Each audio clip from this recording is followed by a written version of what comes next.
Sir అంటే మనకందరికీ తెలుసు 'బలగం' సినిమా అనేది ఒక చిన్న సినిమాలాగా వచ్చి ఎంత హ్యూజ్ హిట్ అయిపోయింది. జనాలకు మనసుకు దగ్గరైన సినిమా అని చెప్పుకోవచ్చు. అంటే కొన్ని సినిమాలు మనకి చూసినంత సేపు ఎంటర్‌టైన్ అవుతాం. ఇంటికొచ్చాక దాని గురించి మర్చిపోతాం. బంధాలకి, బంధుత్వాలకి వాల్యూ ఇచ్చే ప్రతి ఒక్కరికి కూడా గుర్తుండిపోయే సినిమా. అవును. అలాంటి సినిమాలో మీరు చాలా మంచి క్యారెక్టర్ ప్లే చేశారు. Thank you. సో అలా మీరు మాకు బాగా గుర్తుండిపోతారనమాట. సార్ దానికంటే ముందు మిమ్మల్ని మీ గురించి ఒకసారి తెలుసుకోవాలనుంది. మా ప్రేక్షకులు కూడా వెయిట్ చేస్తూ ఉంటారు.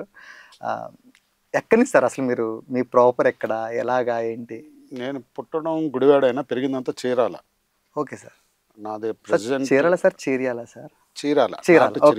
అదే సార్. నా ప్రకాశం జిల్లా చీరాల. Okay sir. నా చదువు కానీ, నా ఎడ్యుకేషన్ కానీ, నా ఇప్పుడు కానీ నేను ఉండేది చీరాలలోనే. Okay sir. సో ఆ తర్వాత అక్కడి నుంచి నా జర్నీ, తర్వాత మదర్ ఫిల్మ్ ఇన్స్టిట్యూట్, తర్వాత మెడ్రాస్ తర్వాత మళ్ళీ హైదరాబాద్, ఇలా అవునవును సార్, ఇలా జర్నీ అవుతూ వచ్చింది అది. Okay sir. ఇప్పుడు అలా తీసుకున్నట్టయితే ఫ్యామిలీ మామూలుగా ఇంట్లో ఎవరు ఫిల్మీ బ్యాక్గ్రౌండ్ ఎవరికైనా ఉందా సార్? ఇంట్లో ఎవరికి లేదండి సార్. మీ ఫ్యామిలీ నుంచి మీరే వచ్చారు? నేనే వచ్చాను. పైగా నేను కూడా ఇంట్లో ఇన్స్టిట్యూట్ అంటే ఒప్పుకోలేదు. టీవీ మెకానిజం నేర్చుకోవడానికి వెళ్తున్నానని చెప్పి అబద్ధం చెప్పి వచ్చి టీవీ మెకానిజం అని చెప్పి ఇక్కడ మధుసూనరావు గారిది మదర్ ఫిల్మ్ ఇన్స్టిట్యూట్లో వచ్చి అక్కడ అడిగితే ఇట్లా ఉన్నాయి అంటే చేరొచ్చండి, బాగానే ఉన్నారు కదా చేరంటే, ఇంకా అప్పుడు చేరా 86లో. అట్లాగే నేను చేరిన ఒక 6 నెలల తర్వాత చెప్పాను. అప్పుడుదా చెప్పలేదు. చెప్తే మామూలుగా నీకు సరే ఎట్లాగో వెళ్ళావు కదా కానీ అని చెప్పి వదిలేశారు.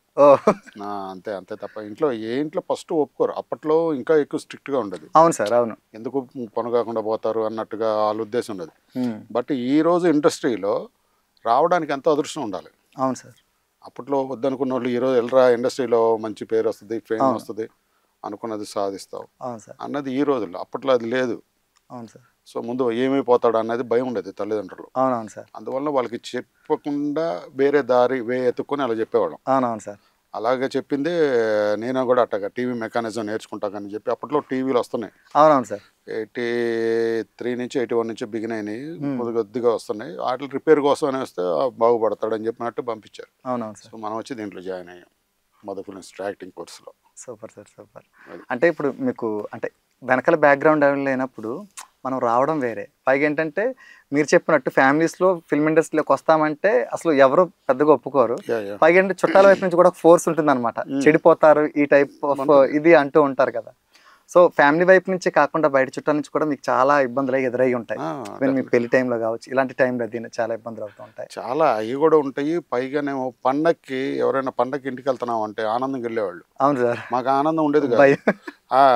ఏరా అక్కడికి వెళ్ళావు, ఏం చేస్తున్నావు, ఏం లేదా అని చెప్పి ఈ ఎటకారపు మాటలతో సగం తెచ్చేవాడు. అవునవును సార్. అందువల్ల పండగలకు కానీ చుట్టాలకి ఒక్కోసారి కనబట్టం కానీ ఇవి కూడా కొంచెం అవాయిడ్ చేసుకుంటూ ఉండేవాడు. అబ్బా వచ్చారంటే సుత్తేస్తారా, మన బాధలు వీళ్ళకేం తెలుసు అనుకొని అలా కూడా డైవర్ట్ అయిన రోజులు చాలా ఉన్నాయి. అవునవును సార్. ఆ సంవత్సరాలు ఆ రోజులు అన్నీ గడుపుకుంటూ అలాగ వచ్చిన వాళ్ళమే. అవునవును సార్. అవునవును. మెడ్రాస్లో ఉన్నప్పుడు ఒక ఎత్తు, హైదరాబాద్ ఉన్నప్పుడు ఒక ఎత్తు. అవును సార్. స్టిల్ ఈ రోజు వరకు కూడా అవునవును సార్, ప్రతిరోజుకి ఏ రోజుకి ఆ రోజు కష్టమే. అవును సార్. ఇది ఈ రోజు ఉన్నది క్యారెక్టర్ ఈ రోజు ఉంటుందా, రేపు ఉండదా, మళ్ళీ అడగటం, అందరిని అడగటం, అవి కూడా కొన్ని ఉంటాయి. అవును సార్. అనుకున్నంత తేలికే కాదు, అనుకున్నంత కష్టము కాదు. అవును సార్. ఏ పనైనా ఇష్టపడి చేయండి, కష్టపడండి, డెఫినెట్గా ఫలితం దక్కిద్ది. అవును సార్. ఈరోజు ఇండస్ట్రీలో నేను ఇప్పుడు వచ్చిన తర్వాత 36 సంవత్సరాల తర్వాత ఈ బలగం అనేది నాకు గుర్తింపించింది. అవును సార్. 36 ఇయర్స్ మామూలుగా వెయిట్ చేస్తూ దీంట్లో ఉండాలంటే కుదరదు. బట్ నాకు తెలీదు, నేను ఇన్ని సంవత్సరాలు వెయిట్ చేస్తున్నానని తెలీదు, దీంట్లోనే ఉంటే టైం వేస్ట్ అవుతుందని తెలియదు. వస్తుంది, ఏదో ఒక రోజు వచ్చింది అన్న దీని మీద ఉన్నా. ఇప్పుడు సో మనీ ఏంటంటే ఇండస్ట్రీలో ఇప్పుడున్న వాళ్ళు ఏదో ఒక రోజు వచ్చిద్దిరా, బలగం జయరాం గారికి వచ్చింది కదా, మనకి ఏదోసారి వచ్చిద్దిరా అని ఓ చిన్న ఆశ పెట్టుకొని ఉంటున్నారు. అవును సార్, అవును. బట్ దానికి నేను లీడ్ అని నేను చెప్పను, ఎందుకంటే నాలాగా వెయిట్ చేయండి వచ్చిద్దని. బట్ నాకేంటంటే ప్రాపర్ వే లేదు. అవును సార్.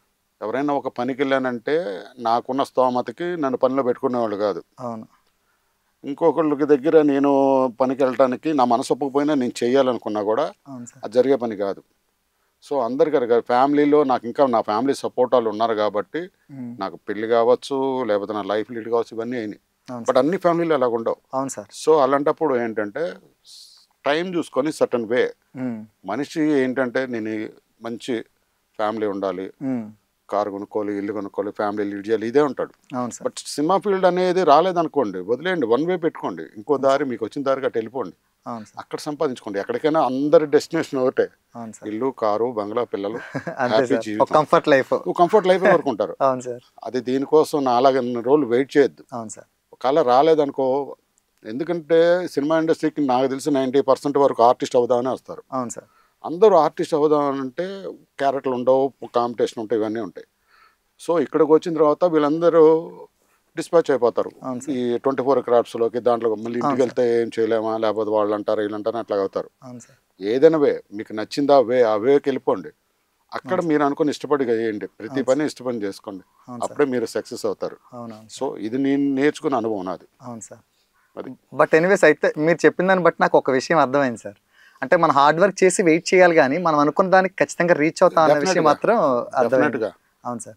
పనిని నమ్మండి, తర్వాత భగవంతుడు నమ్మండి, తల్లిదండ్రుల ఆశీర్వాదం, అవును సార్. గురుగారు డెఫినెట్గా సాధిస్తారు. సాధించదని ఎవరు లేరు.